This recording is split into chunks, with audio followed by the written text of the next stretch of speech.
What if it was a woman? Would you think that this is such a family-friendly, feel-good story then?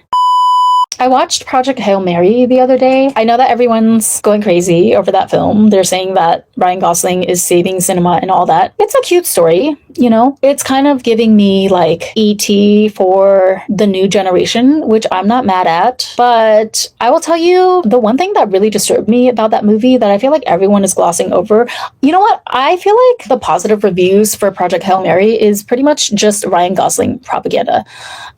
So spoiler alert, please click away now if you didn't watch the movie yet or you don't know the story, because it originated from a book.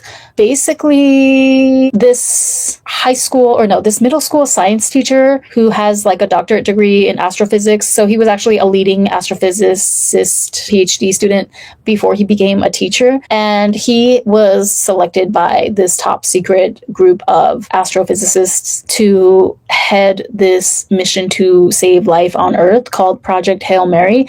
And okay, I'm not going to go through the whole plot, but basically he wakes up from an induced coma of several years on the spacecraft when he's already in space, and he finds out that his other two crew members have deceased. And then I think there was like induced amnesia, so he's slowly starting to piece together his backstory in real time as he's also trying to, figure out his current situation in the spaceship or space shuttle. Wait, no, shuttle? Rocket? What do we use to go out into space? Anyway, it's revealed near the end of the movie that they forced him against his will to go into space because he's the only person that is like qualified. He's the only person who has the knowledge that is needed to save the sun from dying, essentially, because they discovered this organism called astrophage that eats up light like nobody's business. And so it was projected that the sun is going to drop 10% in intensity within the next 30 years if they didn't stop the astrophage from spreading to our solar system's sun. And so, yeah, they asked him to go on a suicide mission, essentially, because they only had enough fuel for a one-way trip to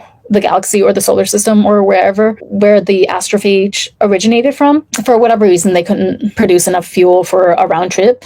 So the team that was originally slated to go, I think, died in a freak accident when they were like testing something with the astrophage, leaving only Ryan Murphy's character. And I just thought it was disturbing that everyone glosses over the fact that he was forced to go to space and save the human race against his will, like against his consent. I mean, okay, the scenario is like very unique. Obviously, you can make the argument that if you are in such a position that you're pretty much the last person on Earth or the only person on Earth who can do this, and if you don't, then everyone's going to die out anyway in 30 years, then yeah, it's a unique situation, but still, at the heart of it, though, is the matter of personal consent, which he never gave, not even once, right? He kept pushing back and saying, I'm not an astronaut. I'm not cut out for this. I don't have the wherewithal to do this. I don't have the heroic instinct.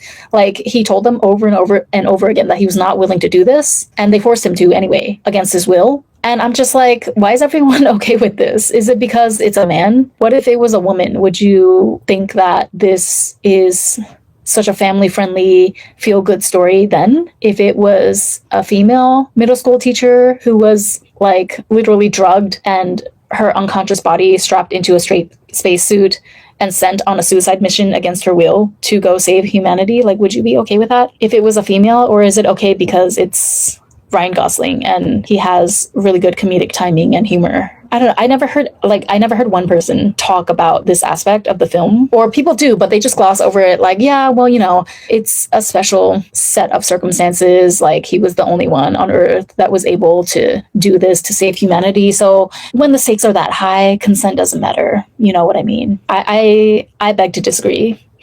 But yeah, that was the only part that really bothered me throughout the entire movie, but actually it's a pretty big deal. So it's not, I can't just write it off as, oh, only that little part. Except for that little part, I enjoyed the movie. No, that was pretty much the crux of the whole movie though, right? The fact that he was forced against his will to go into space and then just had to make the best of it somehow. And like, yeah, it was cute that he met this little alien life form who went through a similar set of events with his crew also dying, Rocky, which is the Iridian alien that he meets in the film, and they form this really amazing, cute bromance. But I don't know, at the end of the day, we're talking about a main character who kept having his consent violated over and over again, and then eventually just had to deal with it and get on with it. And there was no like resolution or acknowledgement of the rage or, you know, the betrayal that he might have felt once he realized that, once the memory came back to him, that he was actually forced to go on this mission against his will. I don't know, maybe it was addressed in the book.